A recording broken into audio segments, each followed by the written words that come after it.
దేశంలో ఎన్నికల నగారం మోగడంతో ఎన్నికల కోడ్ అమల్లోకి వచ్చింది. కోడ్ దృష్ట్యా ప్రజాప్రతినిధులు, రాజకీయ ప్రముఖుల సిఫార్సు లేఖలపై తిరుమలలో శ్రీవారి వీఐపీ విరామ దర్శనాలు, సేవల కేటాయింపును రద్దు చేస్తున్నట్లు టీటీడీ జేఈఓ శ్రీనివాసరాజు తెలిపారు. ఎన్నికల నిర్వహణలో టీటీడీది ప్రత్యక్ష పాత్ర లేనప్పటికీ రాజకీయ నాయకుల సిఫార్సు లేఖలపై దర్శనాలు కేటాయించకూడదని ఎన్నికల కమిషన్ ఆదేశాలకు అనుగుణంగా టీటీడీ వ్యవహరిస్తోందని జేఈఓ తెలిపారు. కోడ్ ముగిసేదాకా ప్రముఖులు స్వయంగా వస్తే తప్ప వారి సిఫార్సు లేఖలకు ఎలాంటి ప్రాధాన్యత ఉండదన్నారు. తిరుమల పవిత్రతను దృష్టిలో పెట్టుకుని రాజకీయ వ్యాఖ్యలు, విమర్శలు చేయరాదని శ్రీనివాసరాజు కోరారు.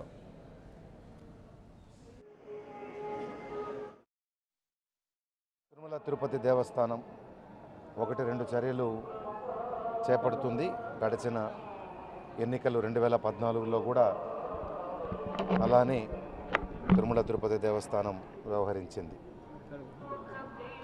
ప్రత్యక్షంగా ఎన్నికల నిర్వహణతో సంబంధం లేకున్నా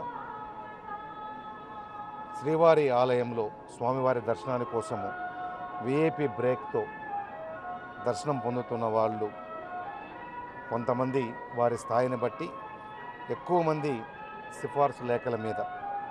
కాబట్టి సిఫార్సు లేఖల ద్వారా మనము ఫేవర్ చేస్తూ ఉంటాము. వారి యొక్క స్టేటస్కు మనం ఇస్తున్నటువంటి గౌరవం అది.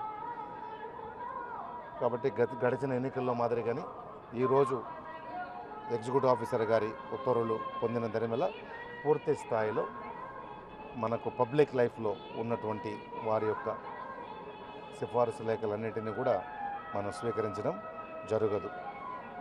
అంటే ఇప్పుడే చెప్తే ఆర్డర్స్ వచ్చే లోపల 1 or 2 డేస్లో అందరికీ తెలుస్తుందన్నది మన ఉద్దేశం.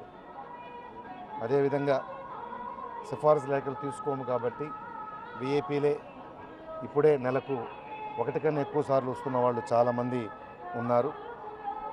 కొంతమందికి, కొన్ని వర్గాలకు మాత్రమే మన నియంత్రణ అమల్లోకి పెడుతున్నాము. కొన్ని వర్గాలకు మనకు సాధ్యం కాదు. కానీ ఈ సమయంలో బహుశా అది కూడా ఒక పద్ధతిలో ఉత్తర్వుల రూపంలో తీసుకునే అవకాశం ఉన్నది. సిఫార్సులు లేని పక్షంలో చాలాసార్లు రోజు మార్చి రోజు అట్లా కూడా వచ్చేస్తూ ఉంటే కష్టమవుతుంది. కాబట్టి వాటి మీద కూడా ఒక విధానపరమైన నిర్ణయం నిన్నటికి అయిపోయింది. ఈ రోజు నుంచి మన కోడ్ అమల్లో ఉన్నంత వరకు కూడా మనము పీరియాడిసిటీ ఎంత పీరియడ్కి ఒకసారి ఇవ్వగలమని చెప్తే అప్పుడు మనం అనుకున్న దాని యొక్క పర్పస్ సిద్ధిస్తుంది. కాబట్టి ఇవన్నీ కూడా ఉత్తర్వులు పొందిన తర్వాత అధికారికంగా తెలియజేసుకుంటూ ఇప్పుడు ఏమిటంటే అందరికీ తెలిసిన విషయమే, అందరికీ అవగాహనలో ఉన్నటువంటి విషయమే. మరి ఒక్కసారి పూర్తి స్థాయిలో అమల్లోకి వచ్చేక ముందు అందరి దృష్టికి తీసుకుని వద్దామనేది మాత్రమే నా యొక్క. For more updates, please subscribe 99 TV Telugu.